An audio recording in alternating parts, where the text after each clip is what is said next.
The stars shimmered against the black canvas of space as the Ellerin ship limped into Earth's orbit. Its once gleaming silver hull was scarred with plasma burns, evidence of a narrow escape. On Earth, General Maya Rodriguez stared at the main screen of the United Defense Coalition Command Center. "Are we sure this isn't a trick?" she asked, eyes narrowed at the alien vessel. "Their weapons systems are powered down, General," responded Lieutenant Kim. "And they're broadcasting on all frequencies. They want to talk." 3 hours later, Rodriguez sat across from the Ellerin ambassador in the secure meeting room. The alien was humanoid but with skin that shimmered like mother of pearl. Its large, dark eyes held a depth of emotion that made Rodriguez uncomfortable. "We come seeking help," the ambassador said, its translator converting the musical language into English. "The Craxus Dominion hunts us. They have already destroyed 3 of our colonies." "And why come to Earth?" Rodriguez asked. "We've barely mastered interstellar travel. We're not a galactic power." The ambassador's lips curved into what might have been a smile. "We have studied many species. Your people are young among the stars, yes, but you protect your own with a fierceness that is rare. You care for the weak. You fight for what you believe is right." Rodriguez frowned. "You want us to fight your war. We want you to help us survive," the ambassador corrected. "The Craxus do not just kill. They enslave, they harvest. The alien's voice broke. They take children first. They believe the young have the purest neural patterns for their machines." Before Rodriguez could respond, alarms blared through the command center. Lieutenant Kim's voice came through the speaker, tense and urgent. "General, 5 ships just dropped out of hyperspace. They're firing on the Ellerin vessel." Rodriguez ran to the command center, the ambassador following close behind. On the main screen, sleek black ships surrounded the damaged Ellerin vessel, energy weapons carved into its hull. "Activate orbital defenses," Rodriguez ordered. "The defense grid is charging, but it will take 2 minutes," Kim replied, fingers flying over the console. The ambassador gripped the edge of the command table, knuckles white. "Those are Craxus hunters. They followed us. A blinding flash filled the screen as a section of the Ellerin ship exploded. Rodriguez watched in horror as escape pods launched from the dying vessel. The Craxus ships methodically targeted each pod, destroying them one by one. "Get me the president," Rodriguez said, her voice cold with fury. Hours later, the Security Council met in emergency session. The surviving Ellerins, less than half their original delegation, shared records of Craxus atrocities across the galaxy. "We cannot stand by and let this happen," the president said, looking at the grim faces around the table. Admiral Jackson, head of Earth's fleet, spoke carefully. "Madam President, we are outmatched. The Craxus have technology centuries beyond ours." "Perhaps not," said Director Chen of Special Projects, sliding a tablet across the table. "Project Nemesis is ready for deployment." The president studied the information, then looked up at the room. Her eyes were hard as flint. "The Craxus made a critical mistake today," she said. "They showed us exactly who they are. And they did it in Earth's orbit, where our sensors recorded everything." She stood, hands flat on the table. "They targeted the helpless. Earth will respond without mercy." Admiral Elena Vega stood tall before the Coalition Council, her weathered face illuminated by the holographic display showing the devastation of the Ellerin diplomatic vessel. Behind her, the surviving Ellerin ambassador watched silently, still mourning those lost in the attack. "This," Vega said, pausing the footage on an image of Craxus ships destroying an escape pod, "happened in our orbit, under our watch." The council chamber was silent. 50 representatives from Earth's nations sat in a semicircle, their faces grim. "The Craxus Dominion has enslaved 7 species and completely wiped out 3 others," Vega continued, advancing the display to show maps of conquered star systems. "The Elorins aren't the first to seek help. They're simply the first to reach us before being completely conquered. Counselor Davis from the North American region stood up. Admiral, we all feel for the Ellerons, but we have to be realistic. We have 20 interstellar ships. Most barely qualify as warships. How can we possibly stand against an empire that spans dozens of star systems? Murmurs of agreement filled the chamber. The Elleran ambassador's shoulders slumped. Admiral Vega's lips curved into a tight smile. Counselor, what do you know about Project Nemesis? Davis frowned. The Deep Space Monitoring Initiative. What does that have to do with? That was the cover story, Vega interrupted. She tapped her tablet, and a holographic display changed to show a massive underground facility built into the side of a mountain on Mars. For the past 30 years, we've been building ships. Real warships. The display showed sleek vessels, clearly designed for battle, lined up in hidden hangars. Using technology we've reverse-engineered from various extraterrestrial crash sites collected over centuries, we've constructed a fleet of 47 advanced warships. They've never been tested in actual combat, but our simulations suggest they can match Craxus technology. Gasps and whispers erupted around the room. The Elleran ambassador straightened, hope flickering in its large eyes. Counselor Zhao from the Asian Alliance stood. You built a secret fleet without council approval. The previous council approved it, Vega corrected. After the Mars colony massacre of 2185, they understood that humanity needed to be prepared. All records were classified to prevent panic. The president raised her hand for silence. The question before us is clear. Do we use this fleet to help the Ellerans and other species targeted by the Craxus, or do we wait until they eventually find their way to Earth? They will come for Earth eventually, the Elleran ambassador said softly. The Craxus consume. It is their nature. They will not stop. Council Chairperson Okafor looked at each member in turn. We will vote now. Those in favor of mobilizing Earth's fleet against the Craxus Dominion. One by one, hands raised across the chamber. Even Counselor Davis reluctantly raised his hand. The vote was unanimous. Admiral Vega nodded, satisfaction and determination hardening her features. I'll begin fleet deployment immediately. The Craxus believe we're defenseless. They'll learn how wrong they are. As the council adjourned, President Chen approached Vega privately. Admiral, can we win this? Vega looked at the president directly. This won't be a war of technology, Madam President. It will be a war of will. And humanity has never lacked for that.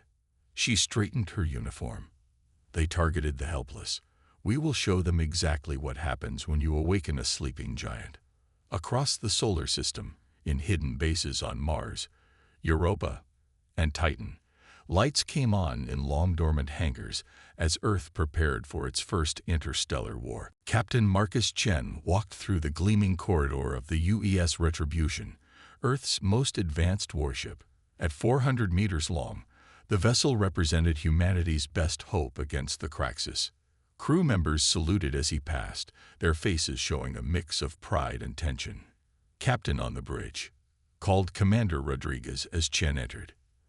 At ease, Chen said, settling into the command chair. He studied the holographic displays showing the rest of Earth's fleet preparing for departure. Status report. All systems green. Sir, replied Lieutenant Park from the tactical station. Weapons calibrated, shields at full power. The new quantum drives are operating within expected parameters. Chen nodded, then turned as the bridge door opened again. And Elleran entered, her pearlescent skin catching the light. Unlike most of her kind, this one wore a modified Earth military uniform. Captain Chen, she said with a slight bow. I am Talia, assigned as your tactical advisor for this mission. Chen stood and returned the gesture. Welcome aboard, Advisor Talia. Your knowledge of Craxus technology and tactics will be invaluable. Talia's large eyes darkened with emotion. I only wish to help prevent what happened to my people from happening to others.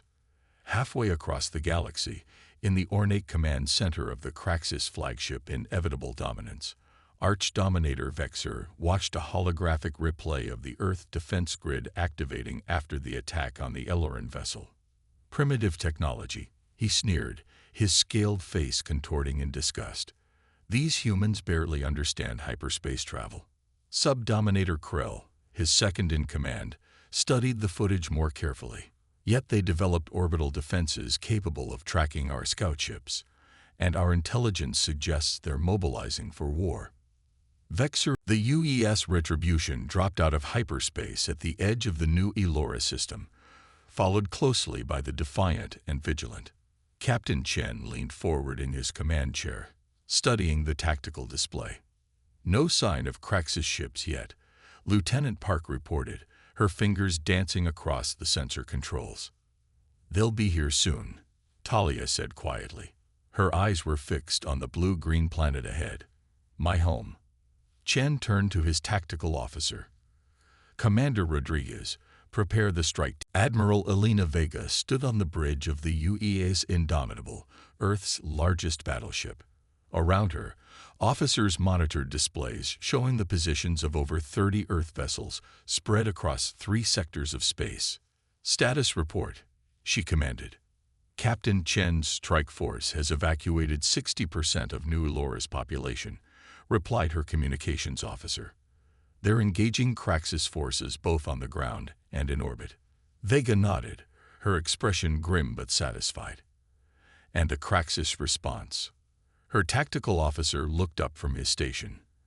As predicted, Admiral, they're gathering their main fleet at Proxima Threshold. Long-range scans show at least 40 capital ships. Proxima Threshold was a narrow corridor of stable space between 2 radiation belts. Ships had to pass through it to reach this sector of the galaxy. It was the perfect place for an ambush, which was exactly what the Kraxus were planning. They think we'll bring our full fleet through that bottleneck, Vega said, a small smile playing on her lips. They expect us to fight according to traditional space warfare tactics. Their mistake, her second-in-command, Captain Okafor, replied. Vega turned to address her bridge crew. All ships prepare for micro-jump sequence Omega. Synchronized neural interfaces. Throughout the Earth fleet, crew members connected specialized headsets to their ship's navigation systems. What the Kraxus didn't know, what no alien race had discovered, was that human brains could process certain types of spatial calculations faster than any computer. Neural synchronization complete, reported the navigation officer. All ships ready for micro-jumps. At Proxima Threshold, Arch-Dominator Vexor watched with satisfaction as his armada formed a perfect killing zone. His massive dreadnought, the inevitable dominance, was positioned at the center of the formation. The humans will arrive within the hour, Sub-Dominator Krell reported. Their primitive hyperdrives leave energy signatures we can easily track. Vexor's scaled face twisted into what passed for a smile among his kind. When they emerge from hyperspace, they will find themselves surrounded. This upstart species will learn the price of defying the Dominion. Energy spike detected. A sensor officer suddenly called out. Multiple signatures inside our formation. Impossible, Krell hissed. No ship can calculate a hyperspace jump with that precision. But the impossible was happening. Earth ships were appearing throughout the Kraxus formation, not at the edge of the threshold as expected. The smaller, more agile human vessels materialized dangerously close to the Kraxus capital ships. On the Indomitable, Admiral Vega watched the battle unfold. All ships commence attack pattern Delta. Target their engines and weapons first. Earth vessels darted between the massive Kraxus dreadnoughts, which struggled to bring their weapons to bear on the fast-moving targets. Whenever a Kraxus ship would focus on one human vessel, that ship would perform a micro-jump, disappearing and reappearing elsewhere in the battlefield. They can't believe what they're seeing, Captain Okafor said, watching the confused Kraxus response. That's our advantage, Vega replied. Humans have always been good at doing the unexpected. On the inevitable dominance, Vexor raged as another of his ships reported critical damage. How are they calculating those jumps? It should be mathematically impossible. Krell had no answer. The Kraxis had always relied on their superior size and firepower. They had never faced an enemy who could appear anywhere in the battle zone at will. As the battle raged, Earth suffered losses. 3 human ships had been destroyed, their crews making the ultimate sacrifice. But the Kraxis were losing far more. Their formation was in chaos, their coordinated defense shattered. Admiral Vega watched a Kraxis dreadnought explode after concentrated fire from 3 Earth vessels. Her expression remained steady, but her eyes burned with righteous anger. "For New Elora," she said quietly. "For all the helpless worlds they've destroyed." Captain Marcus Chen stood in the diplomatic chamber of the UES Retribution, now scared from multiple battles. Before him stood 3 representatives of the Mavorian species, tall, crystalline beings with bodies that glinted like polished silicon. "You offer us weapons," said the lead Mavorian, her voice producing musical tones as she spoke. "The last species that came to us with gifts enslaved our people for 3 centuries. Chen nodded, understanding their suspicion. "The Kraxis used your people to build their warships and mining equipment. We're not asking you to trust us blindly." He gestured to a holographic display showing images of liberated Elloran colonies. "We're fighting the Kraxis across 20 systems now. But we don't want to just defeat them. We want to ensure they can never threaten another species again." "Fine words," another Mavorian said, his crystal structure darkening with doubt. "But what guarantee do we have that humans won't become the next Dominion once the Kraxis are gone?" Chen smiled. "A fair question." He placed a data crystal on the table between them. "This contains the coordinates for a neutral space station where representatives from all liberated worlds will meet in 3 months. We're proposing an alliance with independent verification and immediate technology exchange." The Mavorians examined the crystal, surprise evident in their shifting colors. "You would share your technology?" the female leader asked. "Even your micro-jump capabilities?" "Knowledge should be shared, not hoarded," Chen replied. "We don't want to rule. We want partners." Across the galaxy, in the Grand Hall of the Kraxis High Command, rage echoed off the metal walls. Arch-Dominator Vexer smashed his fist into a display table, shattering it. 30 ships lost. 7 worlds in rebellion. All because of these primates. Sub-Dominator Krell watched carefully. After the disaster at Proxima Threshold, many in the High Command questioned Vexer's leadership. "Perhaps," Krell suggested cautiously, "we should consider negotiation. The humans have shown they only target our military installations. They even let our civilian transports escape." Vexer whirled on him, eyes blazing. "Negotiate? With inferior beings? The Dominion has ruled this sector for 1,000 years. We do not negotiate." He drew his ceremonial blade, and before anyone could react, plunged it into Krell's chest. The Sub-Dominator collapsed, green blood pooling beneath him. "Let this be a lesson," Vexer snarled to the shocked commanders. "There will be no talk of surrender or negotiation.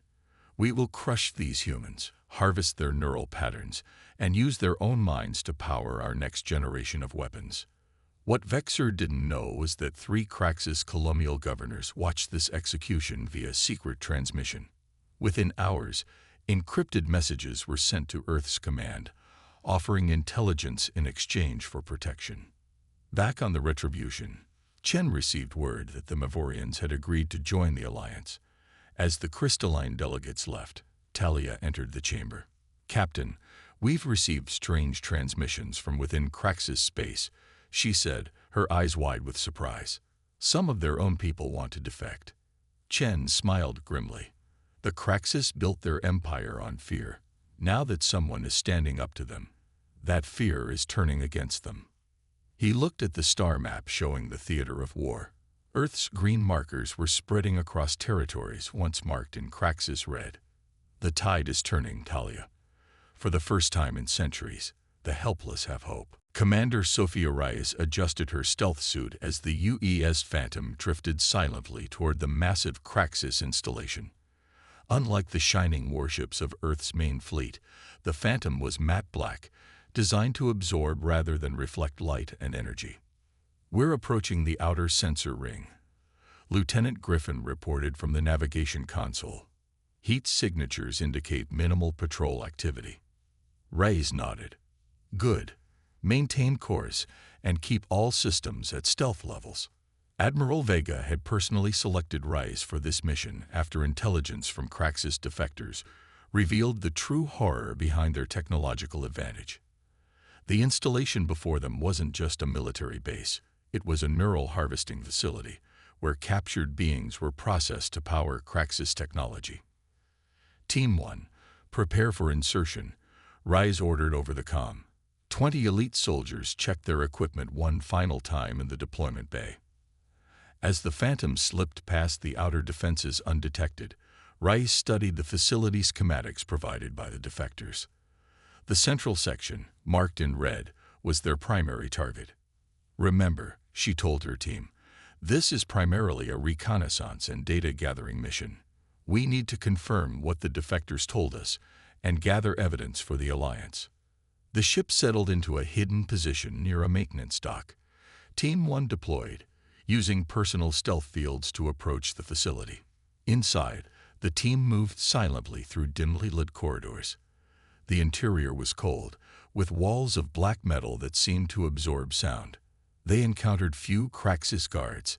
The facility relied more on automated systems than personnel.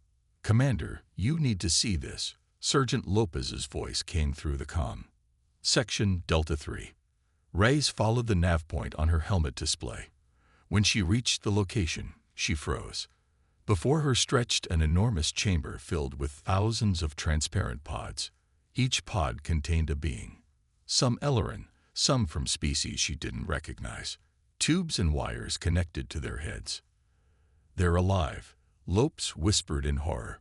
"All of them." Reyes approached one pod containing a small reptilian being. Its eyes were open but unseeing. "Recording everything," she said, her voice tight with controlled rage. "Central Command needs to see this." Lieutenant Griffin's voice suddenly came through her comm. "Commander, I'm detecting unusual energy readings from level 5. There are preservation pods there that don't match the others. Investigate," Reyes ordered, "but maintain stealth protocols." 20 minutes later, Griffin reported back, his voice shaking. "Commander, you won't believe this. The pods on level 5, they contain species we thought were extinct. The Craxus didn't kill them all. They kept specimens alive to power their most advanced systems." Reyes made a decision that went beyond her original orders. Change of plans. "We're not just gathering intelligence. We're shutting this place down and taking as many survivors as we can." "The Phantom can't carry thousands of pods," Lopes pointed out.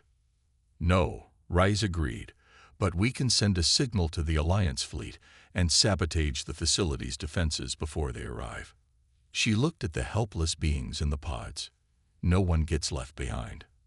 As her team began placing explosives at key points in the facility, Reyes recorded a final message. The footage of the harvesting facility would soon be transmitted across the galaxy, turning even neutral species against the Craxus. "The Dominion built their empire on stolen lives," she said into the recorder. "Today, we start giving those lives back." Arch-Dominator Vexer stood in the command center of his flagship, watching as reports of rebellion flooded in from across the Dominion. The exposure of the neural harvesting facilities had turned even their allies against them. "The humans have released the prisoners from 6 more processing centers," a nervous officer reported, "and 3 more of our governors have declared independence." Vexer's scaled face twisted with rage. His once mighty empire was crumbling before him. His gaze fell on a holographic display of New Elora, now a symbol of resistance since its partial evacuation by Earth forces. "Prepare protocol extinction," he ordered, his voice dangerously quiet. The officers around him froze. Protocol extinction was the deployment of the Dominion's planet killer weapons, devices capable of rendering entire worlds uninhabitable. But Dominator, his new second-in-command, protested. New Elora has Craxus citizens too, our own colonial administrators. They are all traitors. Vexer roared. Any who live alongside rebels deserve extinction. Deploy the weapon. Let the galaxy see what happens to those who defy us. On the UES Retribution, Captain Chen received the emergency transmission. His face paled as he studied the data. The Craxus have launched a planet killer toward New Elora, he told his officers. Estimated time to impact: 6 hours. Commander Rodriguez shook her head. Our main fleet is 3 systems away. Even at maximum speed, Admiral Vega can't get here in time. Then it's up to us, Chen said grimly. Alert the Defiant and Vigilant. We're the only ships close enough to intercept. Talia, the Ellerin advisor, stepped forward. Captain, our sensors indicate this weapon is 10 times more powerful than anything we've encountered. Your 3 ships can't stop it. Chen's expression hardened. We have to try. There are still over 1 million people on New Elora who couldn't be evacuated. 3 hours later, the Earth ships positioned themselves in the path of the massive Craxus weapon. Behind them, the blue-green world of New Elora shone against the blackness of space. On the Retribution's bridge, Chen studied the tactical display. The Craxus Doomsday device was protected by a dozen warships, with the Craxus flagship, Vexer's own vessel, directing the attack.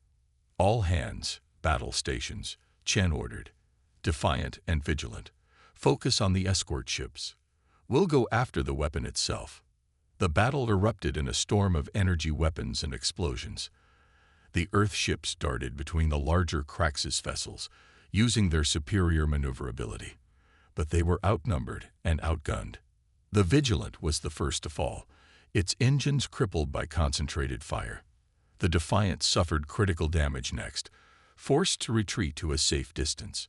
On the Retribution, alarms blared as systems failed across the ship. A direct hit had damaged the engines and weapons. Chen looked at the casualty reports with a heavy heart. The weapon will reach firing range in 10 minutes, Rodriguez reported, blood trickling from a cut on her forehead. We can't stop it with our weapons. Chen looked at the view screen, where the massive Craxus flagship loomed. He made his decision. Evacuate all non-essential personnel to escape pods. Plot a collision course with the flagship. Rodriguez stared at him. Sir, their weapon systems are linked to the flagship's control systems, Chen explained calmly. If we can disable it, the planet killer becomes inert. He met her gaze. I'll stay to ensure the ship stays on course. We all will, Rodriguez said, and the bridge crew nodded in agreement. As the damaged Retribution accelerated toward the Craxus flagship, Chen opened a channel to Earth. Tell them, showing mercy to the innocent doesn't mean we can't be merciless to their tormentors. Admiral Elena Vega stood on the bridge of the UES Indomitable, her eyes fixed on the massive view screen showing the combined fleet. Ships from 7 different species flew alongside Earth vessels. Ellerin light cruisers, crystalline Mavorian carriers, and vessels from other liberated worlds. They had gathered for one final push. The assault on the Craxus homeworld. Captain Chen's sacrifice bought us more than just New Elora, Vega told her officers. It showed the galaxy that humans will give everything to protect the innocent. Now the Craxus face not just Earth, but a united front of every species they've ever harmed. The tactical officer approached with a data tablet. Admiral, we've received an encrypted transmission from within Craxus space. It's from Sub-Dominator Krell. Krell. Vega frowned. Wasn't he executed by Vexer? Apparently not, ma'am. He used body doubles and has been working underground. He reports that the Craxus homeworld is in chaos. Several military commanders have turned against Vexer, and civil war has broken out. Vega studied the intelligence. According to Krell, Vexer had retreated to the capital with his loyalists, surrounding his command centers with billions of civilian Craxus. He's using his own people as shields, she said, disgust evident in her voice. He knows we won't bombard civilian centers. Commander Okafor nodded. So what do we do? A ground assault would cost millions of lives on both sides. Vega was quiet for a long moment. We go in surgically. Special forces teams to capture Vexer and his high command. No orbital bombardment. That's extremely high risk, Okafor warned. Yes, Vega agreed. But we didn't come this far to become what we're fighting against. Prepare Operation Surgical Strike. 48 hours later, as the Allied fleet engaged the remaining Craxus defenses in orbit, 5 stealth shuttles descended toward the Craxus capital city. Commander Sophia Reyes led the main strike team, her face grim beneath her tactical helmet. Remember, she told her soldiers, our target is Vexer and his command staff. Minimal civilian casualties. We're here to end this war, not extend it. The Craxus capital was a sprawling metropolis of black metal and red light. Once, it had represented the height of power in this sector of the galaxy. Now, parts of it burned as rebel Craxus forces fought loyalist troops in the streets. The human strike teams moved silently through the chaos, their advanced stealth technology rendering them nearly invisible. Intelligence from Krell had provided the layout of Vexer's bunker, buried deep beneath the central citadel. As they approached the citadel, Reyes saw thousands of civilian Craxus huddled in makeshift shelters. Many looked thin and frightened, victims of their own leader's brutal regime. These people aren't our enemies, she reminded her team. They're just another group Vexer has used and discarded. The strike team infiltrated the citadel through maintenance tunnels. They encountered heavy resistance from Vexer's elite guards, but pushed forward methodically, using stun weapons where possible. Finally, they'd reached the central command chamber. The massive doors were sealed, but Reyes had come prepared. She placed specialized breaching charges at key points. On my mark, she said, positioning her team. Remember, we need Vexer alive. The charges detonated, and the doors blew inward. Through the smoke, Reyes led the charge into the heart of the Craxus Empire, the first foreign troops to set foot in this chamber in 1,000 years. Inside, Arch-Dominator Vexer waited, surrounded by his final loyalists, his scaled face contorted with hatred as the humans breached his last sanctuary. 6 months after Vexer's capture, representatives from 23 species gathered in the Grand Assembly Hall in Geneva, Earth. The room hummed with a dozen different languages as former enemies sat side by side. Admiral Elena Vega, now wearing the formal uniform of Earth's first galactic ambassador, stood at the central podium. Beside her was a familiar face that few expected to see again, Captain Marcus Chen, who had survived the Retribution sacrifice, thanks to a last-minute escape pod launch. Today, we signed the Galactic Concordat, Vega announced, her voice carrying across the hushed chamber. Not as conquerors or the conquered, but as equals seeking a better future. The document before them outlined a framework for cooperation, trade, and mutual defense. Most importantly, it established laws protecting the rights of all sentient beings, regardless of their technological advancement. Subdominator, now Chancellor, Krell represented the reformed Craxus government. Their once mighty empire had been disbanded into autonomous regions, with many worlds choosing independence. The Craxus people have much to atone for, Krell said when it was his turn to speak. For centuries, we believed strength meant domination. The humans showed us that true strength lies in protection and sacrifice. After the signing ceremony, Vega found a quiet moment with Captain Chen on a balcony overlooking the city. I still can't believe you made it out, she said, smiling at her friend who still walked with a cane from his injuries. Chen shrugged. Commander Rodriguez insisted I take the last pod.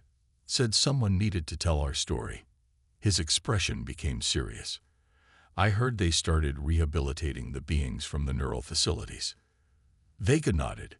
It's slow work. Some have been trapped for centuries. But the Mavorian healers are performing miracles. Even some species we thought lost forever have enough survivors to rebuild.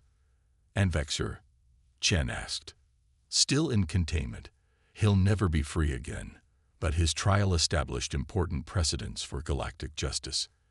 As the sun set over Earth, ships from a dozen worlds glowed in the evening sky, not in battle formation, but in a ceremonial display of unity. 2 weeks later, Vega and Chen traveled to New Elora for the unveiling of a memorial. The once devastated colony had been rebuilt, now serving as a hub for multi-species cooperation.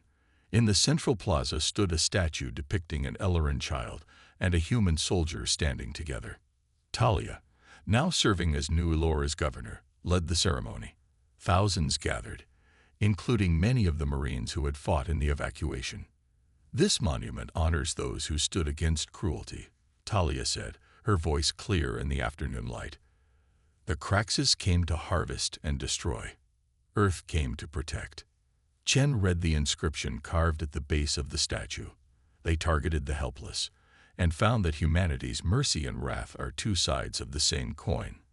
As the ceremony ended, a group of children, human, Elleran, Mavorian, and even young Craxus, released glowing lanterns into the twilight sky. Each lantern carried the name of someone lost in the war. Admiral Vega watched them rise, her eyes reflecting the gentle lights. "We came to the stars late," she said quietly, echoing the speech she had given at the Concordat signing. "But perhaps we arrived just when we were needed most." Chen nodded, looking up at the emerging stars where Earth ships now patrolled alongside their new allies. "What defines us isn't our technology or our strength," he added, "but our unwillingness to witness suffering and do nothing." Above them, the first stars appeared in the darkening sky, no longer a battlefield, but a frontier of cooperation and hope.